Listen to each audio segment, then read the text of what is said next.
number 2, we will identify the similar triangles in each figure. And for us to do that, we'll explain our answers.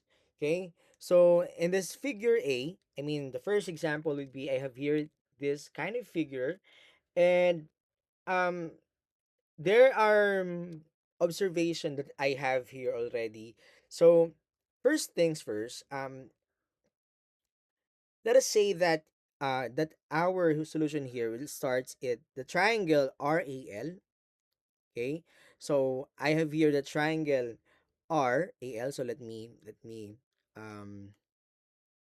yeah. So this is my triangle RAL. Okay, is somewhat similar to the triangle MIL. Sorry. So this one is triangle MIL. Also, that is similar as well in the triangle MSR. Okay? So that is similar to triangle MSR. So which MSR, the big one. Okay? So, paano na nasabi? Because of the AA similarity. So, the reason is by AA similarity. But how can we prove that?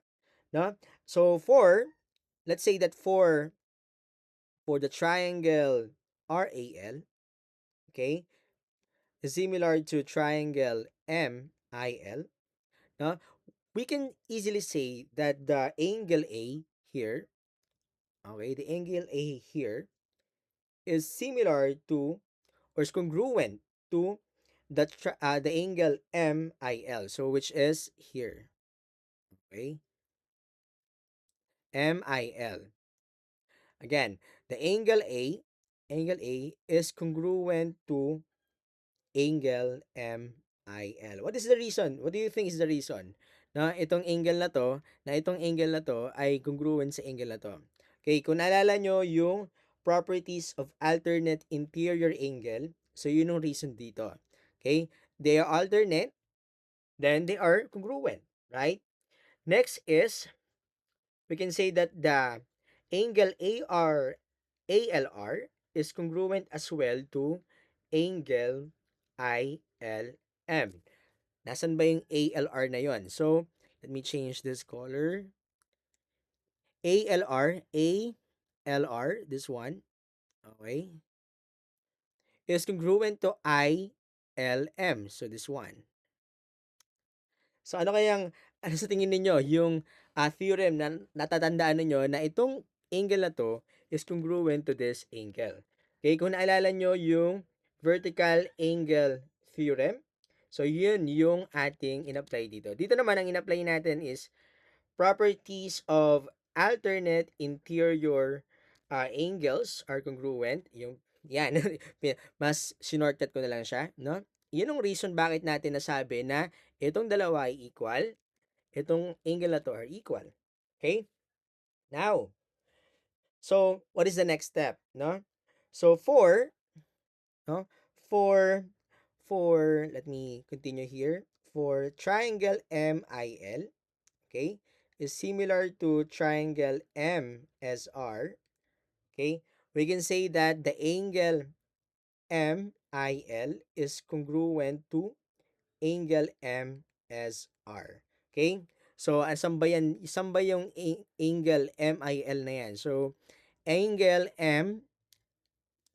this one, this MIL, may ginawa ko ng green muna, is congruent to angle MSR.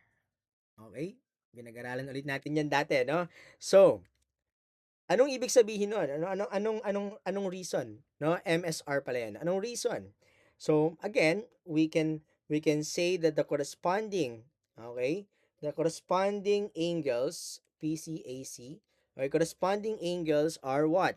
Corresponding angles are congruent. So, yung magkasunod na angle dyan, they are congruent. Okay? Next, and for the last thing that we need to do, the angle ILM is congruent to angle SRM. Okay? So, nasan ba yung ILM na yan? So, yung ILM na yan ay nandito, ILM, again, ito, tatakpan ko muna ng blue, is congruent to the angle SRM. SRM, like this one. Okay? So, yung angle na to ay congruent sa angle na to. Anong reason? Okay? Ang reason ay same reason. Ang reason natin dyan, it because of the PCAC o yung corresponding angles are congruent. Okay, so ngayon, bakit natin masabi yan, no? Paano natin masasabi na they are similar? Because as you can see, meron na tayong, di ba, double A lang naman or angle-angle. Dalawang angles dito sa triangle na to ay similar to this angle. So, which proves the first thing, like ito. And these two angles are similar to these two angles. This proves to this two triangles. Okay? So, that's it. No? Nagawa na natin yung first problem, which is yung tatlong triangle na yan na na-create natin sa shape na yan, they are similar by this property, AA similarity theorem.